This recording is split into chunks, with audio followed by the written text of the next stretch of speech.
बिहार में जिस प्रकार से 4 विधानसभाओं पे उपचुनाव होना है और आज जो है उसका अंतिम दिन है, लेकिन अब जो है बिहार में जो एक अलग सियासी देखने को मिल रही है। आरजेडी की ओर से कहा गया है कि प्रधानमंत्री मोदी जो 13 तारीख को दरभंगा पहुंच रहे हैं वो कहीं ना कहीं चुनाव को प्रभावित करेगा। पहले सुनवाते हैं आरजेडी के नेता क्या कुछ कहते हैं। हमारे साथ आरजेडी के प्रवक्ता एजाज अहमद जी हैं, इनसे बातचीत करते सर। जिस प्रकार से 13 नवंबर को चुनाव है, 13 नवंबर को ही पीएम मोदी दरभंगा में होंगे, 15 नवंबर को जमुई में होंगे, क्या लग रहा है 13 नवंबर को जो आ रहे हैं बिहार में कुछ प्रभावित हो पाएगा 4 सीटों पे? सबसे पहले तो जो प्रधानमंत्री जी दरभंगा एम्स के शिलान्यास के कार्यक्रम में आ रहे हैं जी, उनको ये स्पष्ट कर देना चाहिए आने से पहले कि उन्होंने जो घोषणा किया था कि दरभंगा में एम्स का निर्माण हो गया है, तो फिर वो एम्स के शिलान्यास के कार्यक्रम में कैसे आ रहे हैं? इसका मतलब है कि उन्होंने 1 साल पहले लोकसभा चुनाव में जनता को दिग्भ्रमित करने के लिए, जनता को भ्रम में रखने के लिए इस तरह का सुगोफा छोड़ने का काम किया था। प्रधानमंत्री जी के स्तर से इस तरह की भाषा, इस तरह की बात कहीं से उपयुक्त नहीं है। इसके लिए प्रधानमंत्री जी आने से पहले बिहार की जनता और मिथिलांचल और दरभंगा की जनता से सफाई में अपने बातों को स्पष्ट करें कि आखिर उन्होंने किन कारणों से कहा था कि दरभंगा में एम्स का निर्माण हो गया। और दूसरे, जो दरभंगा में एम्स का निर्माण होने जा रहा है, जिस शोभन ज़मीन पर, वहाँ पर पहले ही महागठबंधन सरकार ने, तेजस्वी प्रसाद यादव जी जब स्वास्थ्य मंत्री थे तो उस ज़मीन को एम्स के लिए उपलब्ध करा दिया था, लेकिन भारत सरकार और भारत सरकार का स्वास्थ्य मंत्रालय इस मामले पर राजनीति करते रहा। उनको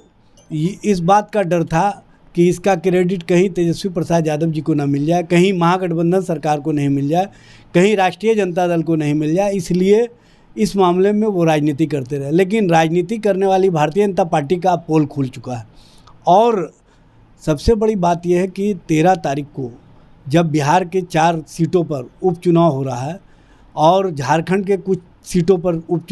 चुनाव हो रहा है, तो ऐसे समय में प्रधानमंत्री जी कहीं ना कहीं चुनाव को प्रभावित करने के दृष्टिगत इस तरह की राजनीति करने के लिए आ रहे हैं। उनको स्पष्ट करना चाहिए कि दरभंगा में एम्स के प्रति इतनी दिनों तक आपने जो मामले को लटकाए रखा, जो मामले को भटकाने का काम किया, जो लोगों को भ्रमित करने का काम किया, उसके लिए क्या केंद्र सरकार को दोषी माना जाए या नीतीश कुमार को दोषी माना जाए, स्पष्ट करना चाहिए। चूँकि इस तरह का जो डबल इंजन सरकार राजनीति कर रही है, वो राजनीति अब अधिक दिनों तक नहीं चलने वाला है। बिहार की जनता, दरभंगा की जनता सब कुछ देख रही है और सब कुछ स्पष्ट रूप से सामने आ जाएगा। सर एक बात है, आपसे बात करने के दौरान एक चीज़ याद आ रही है कि जब से लोकसभा चुनाव हुआ है, उससे पहले जब पीएम मोदी बिहार में आए थे, उसके बाद साथ पहला मौका है जब उपचुनाव जिस दिन बिहार में, उसी दिन वो बिहार में आ रहे हैं। तो क्या इससे जो 4 सीटें हैं, जिनमें 3 सीटें आरजेडी के हैं, क्या इस पे कुछ सीटों पे प्रभावित पड़ पाएगा? बीजेपी जो है अपना एनडीए जो है अपने पक्ष में वोट कर पाएगा? देखिए, एनडीए के प्रति अब लोगों का विश्वास नहीं है। नीतीश कुमार का जो नेतृत्व है उसके प्रति लोगों का विश्वास नहीं है। लोग समझ रहे हैं कि जो डबल इंजन सरकार है, ना स्वास्थ्य के प्रति गंभीर है, ना शिक्षा के प्रति गंभीर है, ना आम आवाम की समस्याओं के निदान के प्रति गंभीर है। और सबसे बड़ी बात यह है कि नौजवानों की नौकरी और रोज़गार को छीनने वाली, नफ़रत को बढ़ावा देने वाली जो डबल इंजन सरकार है, जो एनडीए की सरकार है, ये कहीं ना कहीं नीतीश जी के नेतृत्व में पूरी तरह से डिरेल हो चुकी है और जनता के हितों के लिए, जनता के सवालों पर कोई काम नहीं कर रही है। सिर्फ और सिर्फ नफ़रत फैलाने का काम कर रही है या लोगों को भ्रमित करने का काम कर रही है। आप देखेंगे कि 4 सीटों का जो चुनाव परिणाम आएगा, वो तेजस्वी जी के कामों के प्रति जो लोगों का विश्वास है, जो लोगों का समर्थन है, वो दिखेगा। चूँकि तेजस्वी प्रसाद यादव जी ने 17 महीने के अंदर जो नौकरी और रोज़गार दिया, जो बिहार को विकास का आयाम दिया, जो स्वास्थ्य व्यवस्था के क्षेत्र में बेहतर कार्य किया, और सबसे बड़ी बात यह है कि नेता प्रतिपक्ष की हैसियत से जो जनता और जनता के सवालों को उठाने का काम किया, जनता के सवालों को आगे बढ़ाने का काम किया, उससे बिहार की जनता उनके प्रति पूरी तरह से जो समर्थन और विश्वास है वो दिखता है। और यही समर्थन और विश्वास के कारण महागठबंधन और इंडिया गठबंधन 4 सीटें जीतने जा रही हैं। तभी आप सुन रहे थे आरजेडी के नेता एजाज अहमद है, जो साफ तौर पे कह रहे थे कि जिस प्रकार से 13 नवंबर को दरभंगा एम्स का उद्घाटन करने पीएम मोदी बिहार दौरे पर हैं, उसको लेकर कहा कि जो पीएम मोदी है वो लगातार जो है जुमलेबाजी करते रहे हैं और जब बिहार में चुनाव होता है तब वो पहुंचते हैं, लेकिन कहीं ना कहीं एनडीए के लोग जो है चुनाव को प्रभावित करने के लिए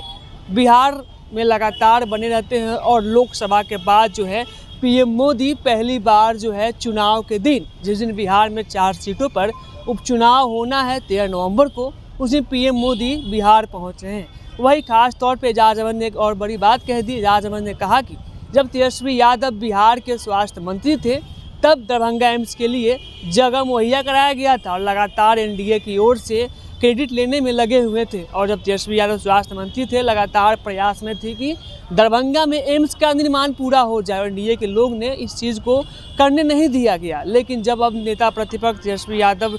प्रतिपक्ष के तौर पे आ गए और अब एनडीए की सरकार है बिहार में, तो बीजेपी और एनडीए जो है वाहवाही लूटने के लिए दरभंगा एम्स का